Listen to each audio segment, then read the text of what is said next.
은지는 셔츠 뒷면에 땀이 흠뻑 젖어 병원 침대에 쓰러졌다.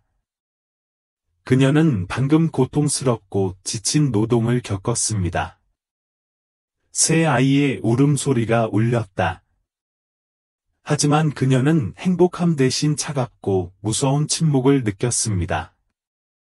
그녀는 남편을 올려다보았지만 그의 눈은 더 이상 예전처럼 사랑으로 가득 차 있지 않았습니다. 동현은 유리 안에 누워있는 새 아이를 노려보며 깜짝 놀랐다. 그의 입술은 떨리고 있었고 그의 눈은 분노로 가득 차 있었다. 충격에 빠진 부부는 모두 베트남 사람으로 분홍빛이 도는 하얀 피부를 갖고 있는데 새 아이의 피부는 짙은 갈색이다. 동현은 주먹을 꽉 쥐더니 갑자기 몸을 돌려 자리를 떠났고 은지는 가슴에 큰 두려움을 안겼다. 몇 시간 후 은지가 아이를 품에 안고 일어나 앉으려는 순간 병실 문이 열렸다. 동현은 큰 가방 몇 개를 끌고 들어와 바닥에 3개 던졌다. 은지야, 다시는 집에 가지 마. 가서 친아버지 찾아서 살아라. 동현은 분노가 가득 담긴 목소리로 소리쳤다. 은지는 눈을 크게 뜨고 목이 막혔다. 무슨 소리 하는 거야, 동현아? 농담하는 거 맞지?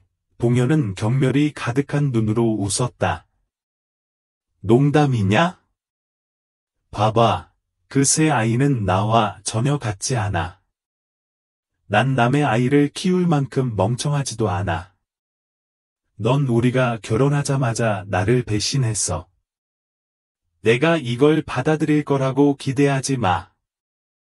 은지는 눈물을 터뜨렸고 눈물이 뺨을 타고 흘러내렸다. 그녀는 무슨 일이 일어나고 있는지 이해하지 못했습니다.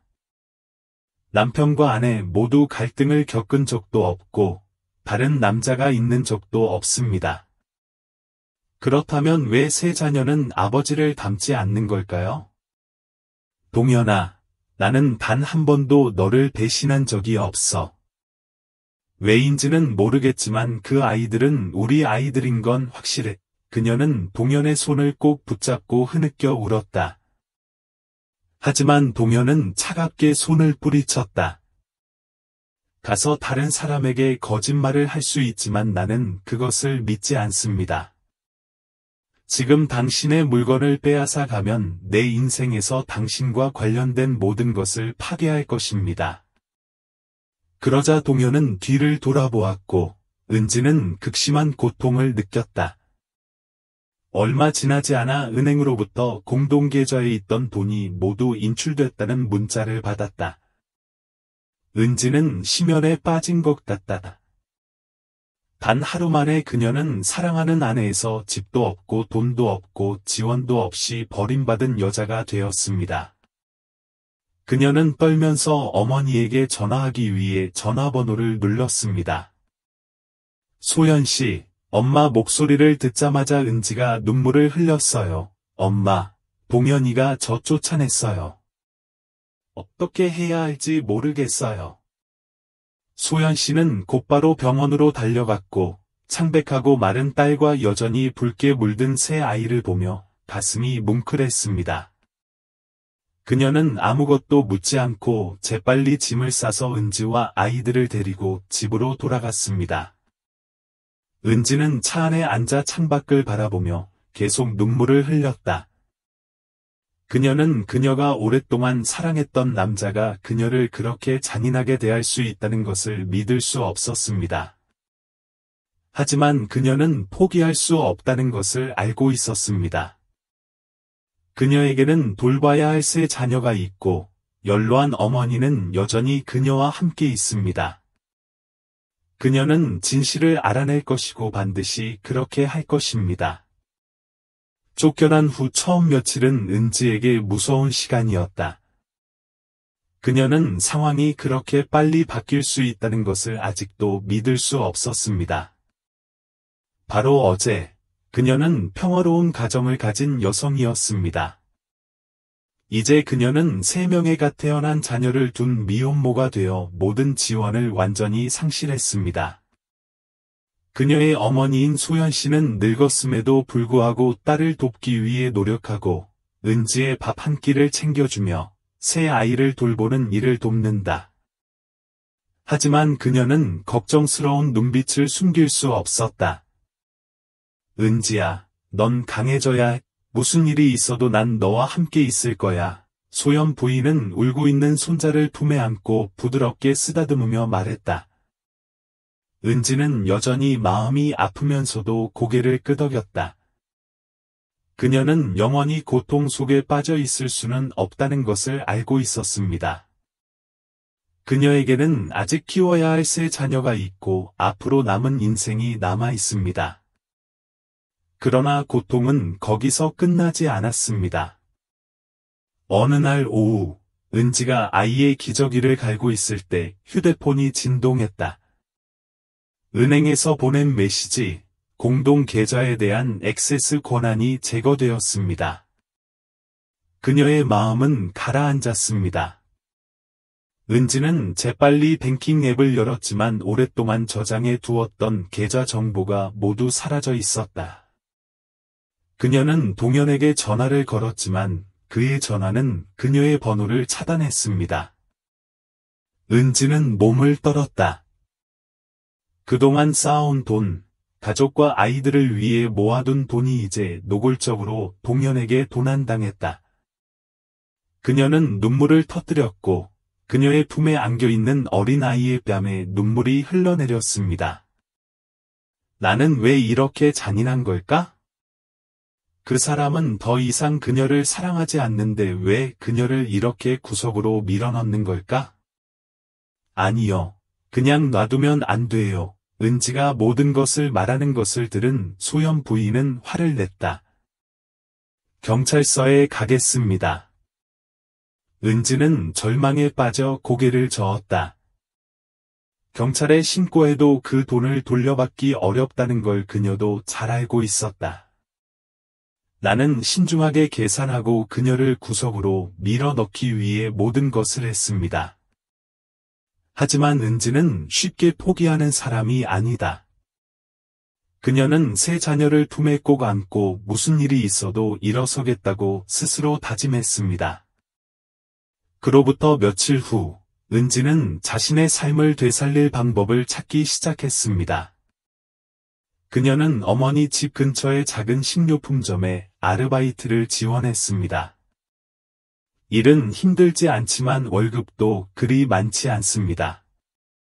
3명의 어린 자녀를 둔 그녀는 거의 매일 지쳐 있습니다.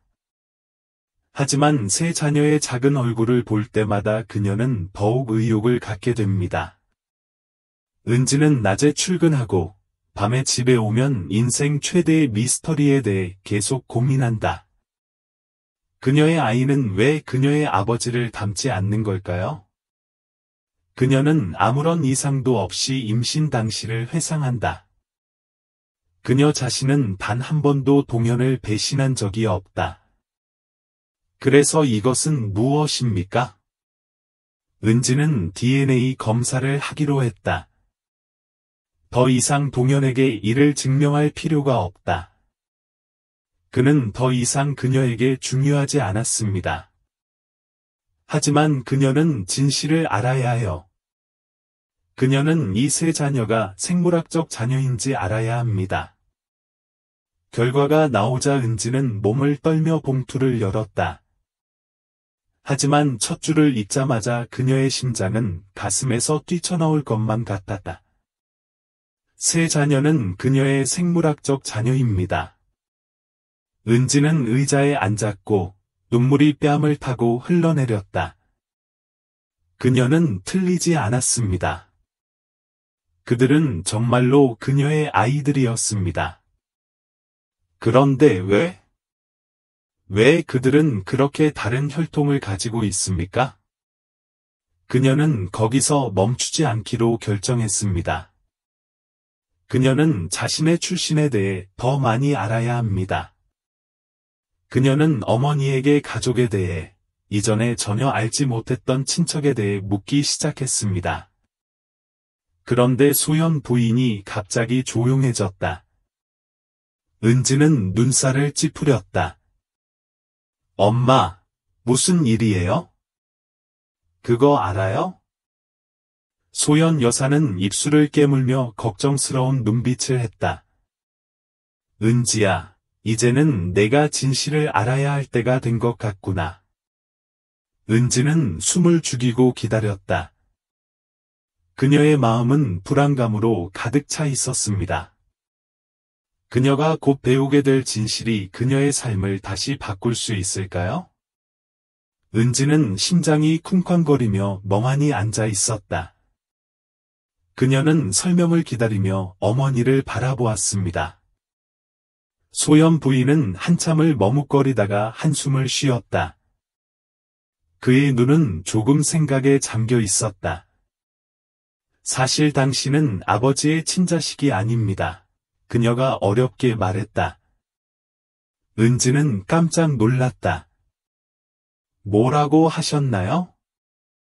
소연 여사는 눈을 붉힌 채 딸의 손을 꼭 잡았다. 옛날에 어머니에게는 비밀이 있었어요. 나는 내 아버지와 결혼하기 전에 한 남자와 연애를 했다. 그는 베트남인이 아니고 아프리카계 혼혈입니다. 하지만 집안의 압력 때문에 어쩔 수 없이 헤어지고 내 아버지와 결혼하게 됐다고 밝혔다. 은지는 발밑에 땅이 무너지는 듯한 느낌을 받았다. 그럼 내가 그 사람의 피를 갖고 있다는 뜻인가요? 그녀는 더 이상 자신을 알아볼 수 없다는 느낌으로 자신의 손을 내려다보았습니다. 소연 부인은 눈물이 뺨을 타고 흘러내리며 고개를 끄덕였습니다. 나는 그것이 과거에 묻혀 있다고 생각했기 때문에 아무에게도 말하지 않았습니다. 내 아버지는 전혀 몰랐고 나도 다시는 그를 찾지 못했다. 하지만 아마도 당신의 유전적 특성이 새 자녀에게 전달되었을 수도 있습니다. 그렇기 때문에 그들은 피부색을 가지고 있습니다. 은지는 머리를 꼭 끌어안고 머릿속의 모든 것을 정리하려고 애썼다. 그녀는 이 비밀이 자신의 가족에게 있을 것이라고는 결코 생각하지 못했습니다.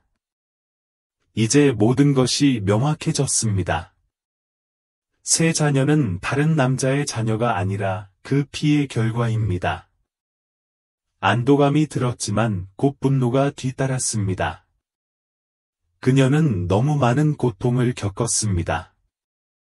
남편에게 버림받고 굴욕을 당하고 사실 하나 때문에 모든 것을 잃은 동현이가 마음을 진정시키고 들어주었다면 이런 상황은 발생하지 않았을 것이다. 은지는 손을 꼭 잡았다. 그녀는 다른 사람들의 무지와 이기심으로 인해 자신이 파괴되는 것을 허용하지 않을 것입니다. 그녀는 일어서서 다시 시작할 것입니다. 그로부터 며칠 후, 은지는 전혀 다른 결심으로 새 일자리를 찾기 시작했다. 그녀는 더 이상 버림받아 울고 있는 나약한 여자가 아니었습니다. 그녀는 어머니이며 새 자녀가 좋은 삶을 살 수 있도록 최선을 다할 것입니다.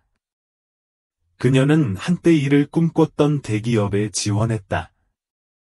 그녀는 한동안 직장을 다니지 않았음에도 불구하고 이전 경험을 바탕으로 면접을 빠르게 통과했습니다. 합격을 알리는 전화를 받은 은지는 눈물을 펑펑 흘렸다. 하지만 이번에는 행복한 눈물이었다. 생활이 더욱 안정되기 시작합니다. 아이는 점점 더 커지고 장난꾸러기지만 정말 사랑스럽습니다. 그것은 그녀가 매일 계속해서 노력하는 동기가 됩니다. 그녀는 그것들이 그녀의 힘과 그녀가 극복한 것의 증거이기 때문에 자부심을 가지고 그것들을 바라봅니다. 그러나 모든 것이 순조롭게 진행되는 듯 보이자 새로운 악몽이 닥쳤습니다.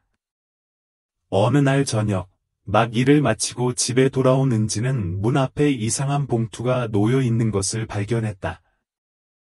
그녀는 떨면서 그것을 열었고 그 안에는 휘갈겨 쓴 단어가 적힌 종이가 들어 있었습니다. 탈출할 수 있을 것 같다? 당신은 대가를 치르게 될 것입니다. 은지는 몸속에 피가 얼어붙는 것을 느꼈다. 주위를 둘러보았지만 골목은 사람이 한 명도 보이지 않는 텅 비어 있었다. 그녀의 가슴에서 심장이 크게 뛰었습니다. 그녀는 이 편지를 보낸 사람이 누구인지 정확히 알고 있었습니다. 동현. 몇 년의 실종 끝에 마침내 그는 돌아왔다. 은지는 집 문 앞에 멍하니 서 있었다. 그녀의 떨리는 손은 종이를 꼭 쥐고 있었고 셔츠 틈 사이로 차가운 저녁 공기가 스며들었지만 그녀는 아무 느낌도 들지 않았습니다. 압도적인 두려움밖에 보이지 않는 동현은 뒤를 돌아보았다. 그녀는 심호흡을 하고 마음을 진정시키려고 노력하고 주위를 둘러보았지만 아무도 보이지 않았습니다. 그녀는 즉시 집 안으로 문을 밀고 단단히 잠갔습니다. 그녀는 각 방을 점검하여 아무도 침입하지 않았는지 확인했습니다. 새 아이는 깊이 잠들어 있었고 소연 씨는 방에서 TV를 보고 있었습니다. 그녀는 어머니를 걱정시키고 싶지 않았기 때문에 조용히 있기로 결정했습니다. 그러나 마음속으로는 이것이 무시할 수 없는 일이라는 것을 알고 있었습니다. 그날 밤, 은지는 몸부림치며 잠을 이루지 못했습니다. 그녀의 머릿속에는 결혼식 날 그녀의 손을 다정하게 잡아주던 남자, 곧 아빠가 된다는 소식을 듣고는 행복하게 안아주던 과거의 동현의 모습이 떠올랐다. 하지만 그 사람은 이제 없어요.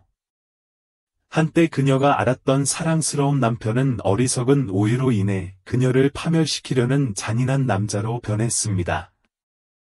다음날 아침, 은지는 자신을 위협하는 편지를 신고하기 위해 곧바로 경찰서로 달려갔다. 동현이 어디 있는지는 모르겠지만 만약 그녀를 발견한다면 단순한 편지 한 통에 그치지 않을 것이다. 특별히 누군가가 의심되시나요? 경찰관이 물었다. 은지는 누구인지 안다. 내 전남편이다. 나와 내 아이들이 태어날 때 버리고 내 돈을 다 빼앗고 도망갔다. 이제 돌아왔다. 나는 절대 좋은 마음이 아니다. 라고 손을 꼭 잡았다. 경찰관은 고개를 끄덕이고 정보를 적었습니다. 모니터링 하겠습니다. 하지만 주의도 필요합니다. 그 외 이상한 징후가 있으면 즉시 신고해 주세요. 은지는 무거운 마음으로 경찰서를 떠났다. 그녀는 동현이가 쉽게 포기하지 않는다는 것을 알았고, 이번에도 그가 단순히 위협만 하는 것이 아니라는 것도 알았다. 은지는 퇴근하고 집에 올 때마다 누군가가 자신을 따라오고 있다는 느낌을 받는다. 모퉁이를 돌면 남자의 실루엣이 숨어 있다. 한 번은 막 차에 탔을 때 누군가 고의로 흔적을 남긴 것처럼 차 문에 길게 긁힌 자국이 있는 것을 발견했습니다. 그러던 어느 날 밤, 온 가족이 자고 있는데 마당에서 큰 소리가 났습니다. 은지는 벌떡 일어나 곧바로 발코니로 달려갔다. 그 문은 누군가에 의해 열려 있었습니다. 그녀의 심장은 격렬하게 뛰고 있었고 확인하기 위해 재빨리 아래층으로 달려갔습니다. 그런데 마당에 불을 켜보니 아무도 없었습니다. 바람에 날려 땅바닥에 굴러다니는 종이 한 장뿐이었다. 영원히 도망갈 수 있을 거라 생각하지 마라. 이번에도 은지는 계속 침묵할 수 없었다. 그녀는 즉시 경찰에 전화했습니다. 다음날 아침, 조사단이 은지의 집에 도착했다. 그들은 주변을 확인하고 이웃에게 물었습니다. 구체적인 내용을 본 사람은 없었지만, 지난 일주일 동안 이 지역 주변에 이상한 남자가 여러 차례 나타났다고 여러 사람이 전했다. 경찰이 이웃집 감시 카메라에 담긴 은지의 모습을 보여주자 은지는 주먹을 불끈 쥐었다. 동현이에요. 그는 전보다 훨씬 수척했고 말랐으며 머리도 헝클어져 있었다. 그러나 그의 눈은 여전히 그녀가 결코 잊을 수 없는 증오로 가득 찬 눈이었다. 경찰은 그녀를 진지하게 바라보았다. 이 지역 순찰 인원을 늘릴 예정입니다. 하지만 그 사람이 쉽게 놓아주지 않을 수도 있으니 준비도 잘 하셔야 합니다. 은지는 고개를 끄덕였지만 마음속에는 깊은 두려움이 있었다. 실종된 지 몇 년 만에 돌아온 동현. 그러나 진짜 이유는 무엇입니까? 그가 그녀에게 원하는 것은 무엇입니까? 그녀는 이 악몽이 이제 막 시작되고 있다는 예감이 들었다. 은지는 어깨에 압박감을 느꼈다. 그 후로 그녀는 항상 불안감 속에 살았습니다. 그녀는 집 밖으로 나갈 때마다 자신을 따라오는 사람이 있는지 확인합니다. 그러나 경찰 순찰이 있었음에도 불구하고 그녀는 여전히 안전하지 않다고 느꼈습니다. 동현은 위험한 사람이었고 그가 쉽게 멈추지 않을 것임을 알고 있었다. 어느 날 오후, 은지가 새 아이를 학교에서 데리러 갈 때 선생님이 걱정 가득한 얼굴로 다가왔다. 은지 선생님, 오늘 학교 근처에 이상한 남자가 왔습니다. 그 사람은 멀리 서서 오랫동안 아이들을 관찰하고 있었습니다. 우리가 물어보려고 다가가자 그 사람은 빨리 떠났습니다. 선생님은 약간 긴장된 목소리로 말했습니다. 은지는 온몸에 차가움을 느꼈다. 그 사람을 묘사할 수 있나요? 선생님은 잠시 생각하더니 키가 꽤 크고 마르고 아주 야윈 것 같아요. 머리도 좀 길고 눈도 무섭게 생겼어요. 라고 말했습니다. 은지는 더 이상 들을 필요가 없다. 확실히 동현이네. 그녀는 새 아이를 품에 꼭 안고 침착함을 유지하려고 노력했습니다. 알려주셔서 감사합니다. 만약 다시 나타나면 즉시 전화하시거나 경찰에 신고해주세요. 집으로 오는 내내 은지는 계속 백미러를 들여다보고 있었다. 그녀의 마음이 흔들렸다. 저는 아이들에게 다가갔습니다. 그 아이는 무엇을 원하는 걸까요? 그녀는 운전대를 꽉 쥐고 그가 그녀의 아이에게 해를 끼치도록 놔두지 않았습니다. 은지는 마당에서 들려오는 이상한 소리에 깜짝 놀랐다. 그녀는 조용히 침대에서 일어나 창문을 통해 보았다. 덤불 뒤에 남자의 그림자가 나타났다. 동현. 은지는 숨을 참았다. 가슴이 격렬하게 뛰었다. 그녀는 휴대폰을 꺼내 손을 흔들고 경찰 번호를 눌렀다. 도움이 필요해요. 누군가가 우리 집을 스토킹하고 있어요. 그러나 경찰이 도착하기도 전에 큰 소리가 났다. 뒷문이 부서져 열려 있었습니다. 은지는 겁에 질려 세 자녀의 방으로 달려가 그들을 껴안았다. 소연 부인도 잠에서 깨어나 겁에 질린 은지를 바라보았다. 동현아, 왔어요. 은지가 문을 바라보며 속삭였다. 어둠 속에서 느린 발소리가 울리더니 문이 살며시 열렸다. 은지야, 문 열어라. 어두운 밤, 동현의 목쉰 목소리가 울렸다. 은지는 새 아이를 꼭 끌어안고 고개를 세차게 흔들었다. 가세요. 경찰에 신고했어요. 동현은 웃었다. 그들이 제 시간에 거기에 도착할 것 같나요? 문을 세게 밀었지만 은지는 이미 문을 잠그고 있었다. 그녀는 그가 야생동물처럼 으르렁거리며 문을 두드리는 소리를 들었다. 그 순간 밖에서 경찰의 사이렌이 울렸다. 동현이 멈춰섰다. 은지는 서둘러 달려가는 발소리를 들었다. 그녀는 서둘러 문을 열고 1층으로 달려갔다. 경찰들이 무기를 들고 집으로 달려갔지만 동현은 없었다. 경찰은 곳곳을 수색했지만 그를 찾지 못했다. 경찰관은 진지한 눈빛으로 은지에게 다가갔다. 이런 일이 계속되도록 놔두지 않겠습니다. 그를 추적하겠습니다. 고개를 끄덕였지만 그녀는 마음속으로 이 전쟁이 아직 끝나지 않았다는 것을 알고 있었습니다. 그 끔찍한 밤 이후 은지는 더 이상 두려움 속에 살아갈 수 없다는 것을 깨달았습니다. 그녀는 아이를 보호하기 위해 최선을 다하기로 결정했습니다. 경찰은 그녀가 사는 지역 주변의 순찰을 늘렸지만 그녀는 그것만으로는 충분하지 않다는 것을 알고 있습니다.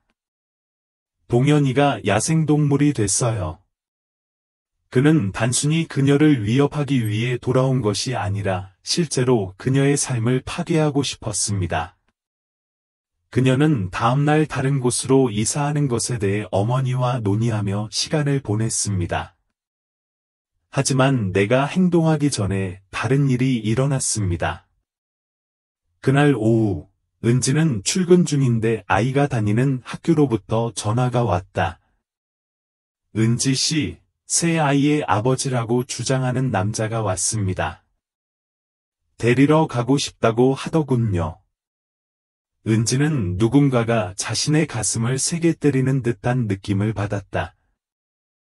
그녀의 손은 전화기를 꽉 쥐었다. 내 아이를 그 사람에게 주실 건가요? 그녀의 목소리는 차가웠다.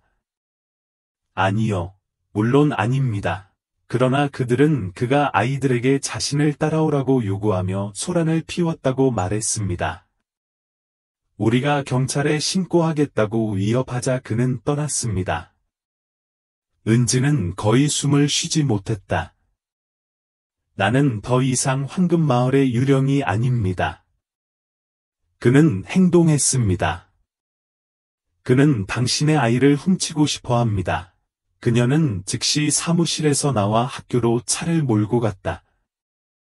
그들이 도착했을 때 새 어린이는 선생님으로부터 안심을 받았지만 여전히 극도로 당황했습니다.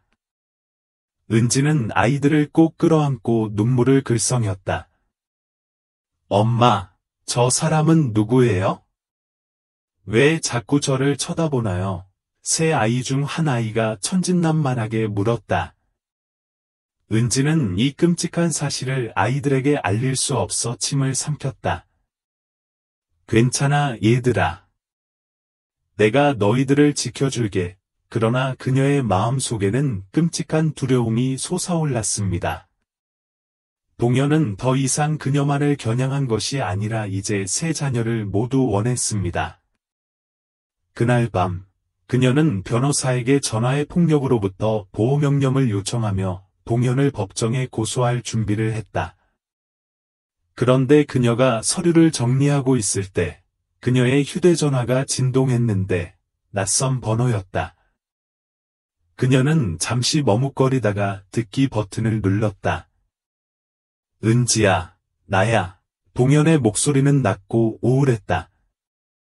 그녀는 온몸이 얼어붙는 듯한 느낌을 받았다. 나는 단지 내 아이들을 보고 싶을 뿐이에요.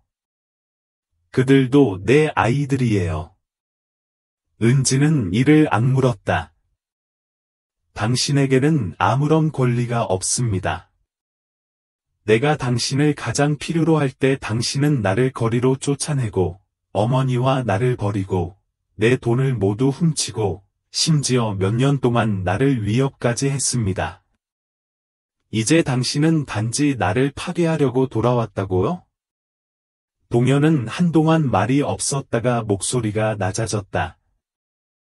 은지야, 내가 틀렸어. 은지는 깜짝 놀랐다. 내가 뭔가 끔찍한 짓을 했어요. 나도 알아요. 하지만 난 당신을 미워하지 않아요. 당신을 미워하지 않아요.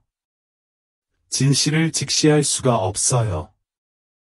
은지는 씁쓸하게 웃었다. 무슨 진실이요? 그 새 아이가 당신의 피를 가지고 있다는 사실, 당신은 그것을 깨닫지 못할 정도로 어리석었어요. 당신은 나를 판단하기 전에 확인조차 하지 않았습니다. 당신이 내 인생을 망쳤어요, 동현아. 알아요. 동현은 그런데 이제 돌아갈 길이 없다고 속삭였다. 은지는 심장이 쿵쿵 뛰는 것을 느꼈다. 동현이 목소리 뭔가 이상해 더 이상 위협하는 목소리가 아니었습니다. 어디세요? 그녀가 물었다. 아무도 찾을 수 없는 곳에서 동현은 부드럽게 웃었지만 슬픈 웃음이었다. 더 늦기 전에 죄송하다는 말씀을 드리고 싶습니다. 그는 전화를 끊었습니다. 은지는 마음이 지독한 불안감으로 가득 찬 채 화면을 바라보았다. 동현은 돌이킬 수 없는 일을 계획하고 있다. 은지는 불안한 마음으로 전화기를 내려놓았다. 동현이는 어디 있지? 뭘 하고 싶은 거지? 그의 마지막 말은 그가 돌이킬 수 없는 일, 주저할 수 없는 일을 하려는 것 같은 느낌을 주었다. 은지는 즉시 경찰에 신고했고, 자신의 전화와 그의 이상한 말을 신고했다.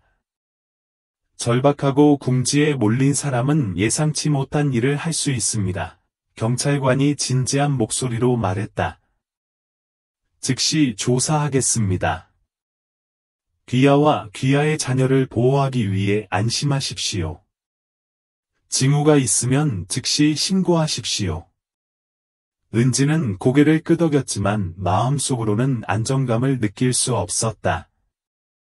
경찰은 그를 교외의 한값싼 모텔에서 지치고 공황 상태에 빠진 채 발견했다. 경찰에 따르면 동현은 체포 당시 전혀 저항하지 않았다. 그는 멍한 눈으로 침대 위에 꼼짝도 하지 않고 앉아 있었다. 끌려가면서 그는 단 한마디만 속삭였습니다. 나는 모든 것을 잃었습니다. 은지는 휴대폰으로 뉴스를 보는데 그 마음의 느낌은 말로 표현하기가 참 어려웠다. 그녀가 한때 사랑했던 남자, 그녀의 손을 잡고 영원을 맹세했던 남자. 그러나 이제 그는 자신의 그림자일 뿐입니다. 그녀는 지금 자신의 감정이 어떤지 몰랐습니다. 증오인가, 연민인가, 아니면 단순한 피로인가. 어쨌든 동현은 더 이상 자신과 아이들에게 위협이 되지 않습니다. 동현이 구속된 지 일주일 뒤, 은지는 변호사로부터 전화를 받았다. 은지야, 내가 알아야 할 게 있는 것 같아. 은지는 눈살을 찌푸렸다. 무슨 일이야? 동현이가 너한테 편지를 남겼어. 은지는 가슴이 뭉클해지는 것을 느꼈다. 내용은 무엇입니까? 변호사는 잠시 침묵하다 다음과 같이 읽었다. 은지야, 내가 너무 많은 잘못을 저질렀는데 나의 가장 큰 실수는 너를 버린 것이 아니라 너를 믿지 못한 것이다. 처음부터 나는 나의 어리석음과 이기심이 나를 눈멀게 했고, 증오가 나를 지배하게 했고, 그렇기 때문에 나는 당신이 나를 용서할 것이라고 기대하지 않습니다.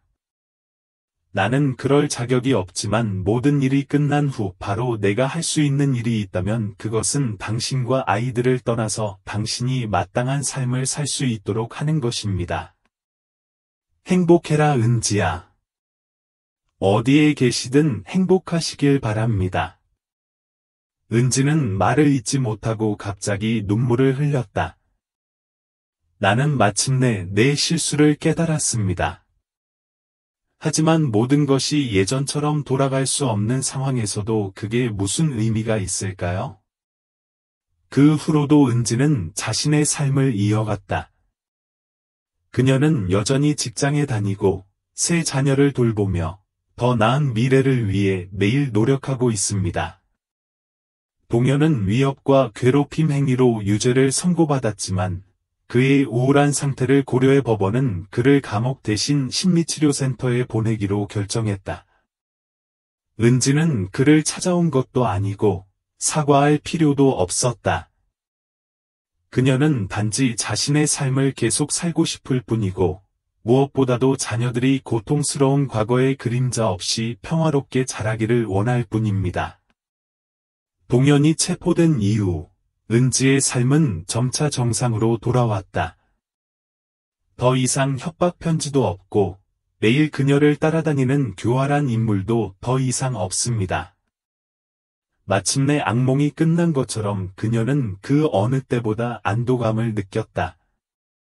새 아이는 아무 일도 없었던 것처럼 여전히 순수했다. 그들은 여전히 학창 시절에 대해 짓거리고 있었고 매일 밤 잠들기 전에 그녀를 꼭 껴안고 있었습니다. 그들을 보면서 은지는 자신이 옳은 일을 했다는 것을 알았다. 그녀는 아이를 지키기 위해 끝까지 싸웠다. 어느 날 오후, 은지는 동현이 머물고 있던 심리치료센터로부터 편지를 받았다. 처음에 그녀는 그것을 즉시 쓰레기통에 버릴 계획이었습니다. 그런데 동현이 무슨 말을 남겼는지 알고 싶은 마음도 있었다. 그녀는 편지를 열었습니다. 은지야, 이 편지를 읽었는지 안 읽었는지 모르겠지만 어쨌든 이 글이 내가 너에게 마지막 말을 할 수 있는 유일한 방법일지도 모르니까 쓰고 싶었어. 내가 틀렸어. 새 아이를 보고 너를 믿지 않았던 순간부터 내가 틀렸어. 하지만 가장 후회되는 건 그 오해가 아니라 너에게 설명할 기회를 주지 않았다는 사실이야.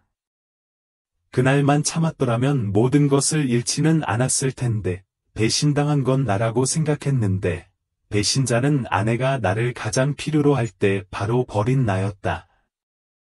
알다. 은지는 편지를 내려놓고 한숨을 쉬었다. 과거는 닫혀 있습니다. 그녀는 더 이상 동현에게 화를 내지 않지만 더 이상 그를 사랑하지도 않는다. 이제 그들 사이에는 돌이킬 수 없는 간격만이 있을 뿐입니다. 은지는 새 자녀와 함께 완전히 새로운 삶을 시작할 수 있는 새 아파트로 이사합니다. 그녀의 직업은 점점 좋아지고 있고 수입은 안정적이며 아이들에게 전보다 더 풍성한 삶을 제공할 수 있습니다. 새 자녀는 나이가 많아 매일 그녀를 더 자랑스럽게 만듭니다. 똑똑하고 강하고 무엇보다 과거가 어떠하든 사랑으로 태어난 아이들입니다. 그날은 새 아이의 생일이었습니다. 은지는 소연 씨와 친한 친구들과 함께 집에서 작은 파티를 열었습니다. 방은 웃음으로 가득 차 있었다. 은지는 새 아이를 바라보며 행복한 눈으로 바라보았다. 마침내 모든 일이 끝난 후 그녀는 다시 기쁨을 찾았습니다. 그녀는 그녀를 지원해 줄 남자가 필요하지 않습니다. 그녀는 스스로 두 발로 섰고 그것이 그녀의 가장 큰 승리였습니다. 1년이 지났고 은지는 새로운 삶에 완전히 적응했다. 더 이상 두려움의 날이 없고 더 이상 불안의 밤이 없습니다. 그녀는 그토록 바라던 평화를 찾았습니다. 새 아이들은 점점 더 커지고 더 강해지고 더 똑똑해지고 있습니다. 그것은 그녀가 앞으로 나아갈 수 있는 자부심이자 동기입니다. 직업도 안정적이고 승진도 하더군요. 새 아이를 혼자 키우는 게 쉽지 않은 일이지만 은지는 해냈다. 그녀는 과거를 정복했습니다. 그날 오후, 은지는 심리치료센터로부터 전화를 받았다. 동현이가 없어져서 그녀는 어떻게 느끼는지 모르고 침묵했습니다. 한때 그녀를 사랑하고 배신하고 그녀를 파괴하고 싶었던 남자 동현은 이제 존재하지 않는다. 의사에 따르면 동현은 자신도 모르는 심각한 질병을 앓고 있었다. 그가 센터로 옮겨졌을 때 그의 상태는 너무 심각했습니다. 그의 곁에는 누구도 없고 친척도 없고 친구도 없습니다. 그리고 그가 떠났을 때 그가 남긴 것은 그녀에게 남긴 마지막 편지뿐이었다. 은지는 편지를 손에 쥐고 마음이 무거웠다. 문을 열자 동현의 마지막 말이 눈앞에 나타났다. 은지야, 이번이 너와 얘기할 수 있는 마지막 시간일지도 몰라. 내가 이 편지를 읽으면 나는 더 이상 거기에 없을지도 모른다. 나는 모든 것을 잃었지만 나 자신 외에는 누구를 탓하지 않는다. 고칠 수 없는 실수도 있고, 고칠 수 없는 부상도 있고, 어쩌면 내가 너에게 행한 모든 대가를 치르는 것이 내 운명일지도 모른다. 나를 불쌍히 여기지 말고, 무슨 일이 있어도 내가 계속 살아주기를 바랄 뿐이다. 좋아. 나는 여전히 내 아이들을 사랑할 것이고, 더 이상 과거가 당신을 방해하도록 두지 않을 것입니다. 미안하지만 이 사과는 너무 늦었을 것입니다. 은지는 편지를 접었다. 그녀의 눈에서 눈물이 흘렀습니다. 후회 때문도 슬픔 때문도 아니라 마침내 모든 것을 이해했지만 그 깨달음이 너무 늦었다는 것을 깨달았기 때문입니다. 어느 아름다운 아침, 은지는 발코니에 서서 마당에서 놀고 있는 새 아이를 바라보며 햇빛에 눈을 반짝이며 크게 웃었습니다. 은지는 웃었다. 그녀는 모든 고통, 배신, 상실, 용서를 경험했습니다. 그리고 이제 그녀는 진정으로 자유로워졌습니다. 그녀는 더 이상 과거에 사로잡히지 않습니다. 그녀는 강한 여성, 회복력 있는 어머니, 더 이상 자신의 고통이 아니라 자신이 극복한 것으로 정의되는 사람이 되었습니다. 은지는 시원한 아침 바람을 느끼며 깊은 숨을 쉬었다. 인생은 계속되고 그녀도 마찬가지입니다. 은지의 이야기는 출산 직후 남편에게 버림받고 전 재산을 잃은 여자에서 한때 무릎을 꿇었던 사람의 위험과 위협에 직면해야 하는 고통으로 가득 찬 여정이지만 극도로 강인하다. 그녀는 자신의 삶과 세 자녀를 되찾기 위해 모든 것을 이겨냈습니다. 이 이야기의 가장 큰 교훈은 여성의 강인함이다. 은지는 막다른 골목에 내몰려도 포기하지 않았고 어려움에 굴복하지 않았으며 무엇보다 증오가 자신의 삶을 집어삼키도록 두지 않았다. 그녀는 다른 사람이 아닌 자신과 아이들을 위해 더 나은 삶을 살기로 결정했습니다. 게다가 이 이야기는 결혼 생활에서 신뢰가 매우 중요하다는 사실도 보여줍니다. 한순간의 분노와 근거 없는 의혹 때문에 동현은 모든 것을 잃었다. 자신의 실수를 깨달았을 때쯤에는 되돌릴 수 없었습니다. 궁극적으로 가장 큰 교훈은 과거가 미래를 정의할 수 없다는 것입니다. 비록 고난과 배신을 당했지만 은지는 여전히 일어서서 자신의 삶을 주도할 수 있었습니다. 가장 어두운 날에도 항상 강하고 행복하며 빛을 찾기를 바랍니다. 이야기를 들어주셔서 감사합니다.